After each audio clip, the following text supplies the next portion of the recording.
thing. I love to break down songs to their essential parts and figure out how the writer used certain chords and melodies to make me feel certain ways. When I was younger... Damn, boy, he's sick! When I was younger and I heard a song that I wanted to learn, I would do what any aspiring musician would do and look the song up on tabs. I'd learn the chords and I'd start tapping them out and singing along. The problem was, even when I was playing the right chords, it didn't always sound right. To make a chord, I'd start on the 1 and then build the 3 and the 5 on top. For the other chords in the song, I would just move this shape left and right. Although these were technically the correct chords, they didn't always sound right. I knew there had to be a better way. Enter chord inversions. Let's look at this in the key of C, because white keys are easy. This is how the C major chord looks normally.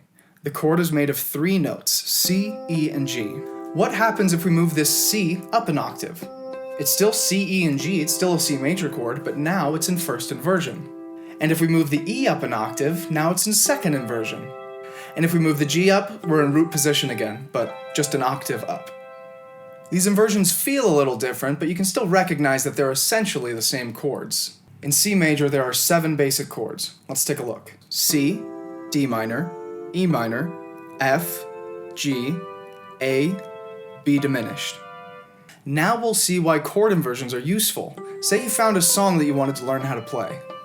You'd start with the first chord and then move that shape left and right, just like I did when I was first learning songs on tabs. This works, but if it's the only way you know how to make chords, you're handicapping yourself. Using inversions helps make smoother transitions between the chords.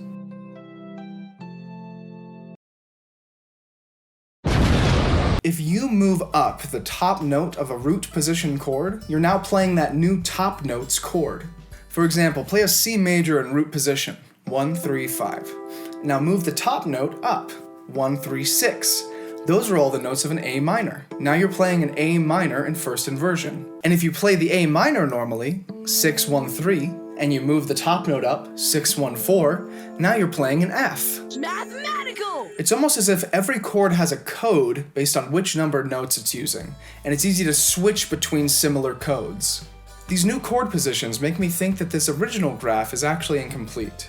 Really, there are more spaces filled in when we account for the different stances of every chord, and as long as we're taking 3 subsequent notes from the same row, regardless of their order, we're still making that chord. There are tons of other shortcuts that you can learn by tinkering around yourself. Try moving 2 notes at a time and figuring out what new chords you're producing. Hello? Hi, this is Brody. Yeah, it's me. We just got pizza delivered and I'm hungry, but I'm gonna finish this video first. A couple months ago, my parents went on a trip to Europe and they came back with this brand new instrument that I'd never heard of before. It's called a cavaqueño. It's the purebred Portuguese cousin of the half-Hawaiian ukulele. It's got a much thicker body, as you can see. Damn, boy. And it also has steel strings, giving it a much brighter sound than the ukulele. And the tuning is very unique. When you strum the open strings, you get a G major. Not a lot of other instruments make such a pretty chord by default. Just look at the uke, the guitar, the trumpet, the melodica, or the piano. My family hates how quickly I can pick up new musical concepts, and whenever I try and explain the math behind it, they just say that I'm weird. My parents were secretly hoping that I would be stumped with this brand new instrument that I'd never seen before.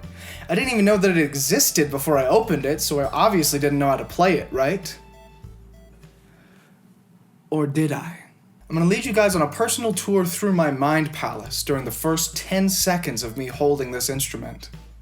I strummed the open strings. G major, my tonic chord. This would be my home base.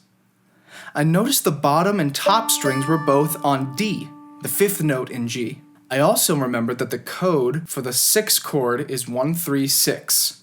So to make an E minor chord, I just needed to move both of the D strings up. Next, the code for the 4 chord, 1, 4, 6. Now I just have to move the B string up to a C, and we'd have a C chord. Then, to round out the progression, I created a D7 chord by moving my finger down a string. Like all brilliant scientific minds, I was feared by those who witnessed my gift, claiming that black magic was at play. But it's not magic, it's math! Whoa, math. I was able to make a very simple version of Leonard Cohen's Hallelujah within 30 seconds of picking up this brand new instrument.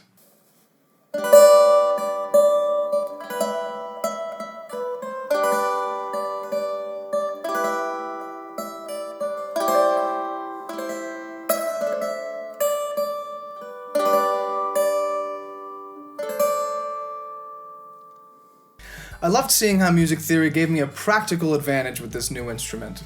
Tell me some of your favorite musical tricks or shortcuts that you've ever used in the comments below. I'd love to hear what you have to say. Thanks for watching.